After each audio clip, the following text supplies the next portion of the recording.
بس اقول كلمتين.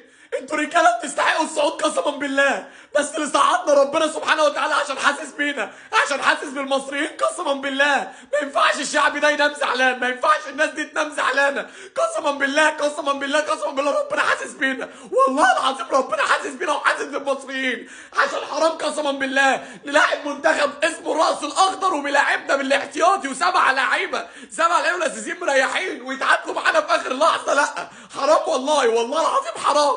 انا عايز بس اشكر ربنا سبحانه وتعالى واشكر اللعيبه على ادائها وعلى رجولتها، تستحق الصعود قسما بالله. وان شاء الله ده انطلاقه، ان شاء الله دي انطلاقه. وعايز اشكر تريزيجيه، عايز اشكر امام عاشور، عايز اشكر مصطفى محمد. كل اللعيبه رجاله، كل اللعيبه كانت على قدر المسؤوليه، كل اللعيبه تستحق ان احنا نصعد، والله العظيم تستحق ان احنا نصعد ونستحق النهائي باذن الله. بس الشكر الاول والاخير لربنا سبحانه وتعالى عشان موزمبيق السبب في الصعود، ان موزمبيق اتعدت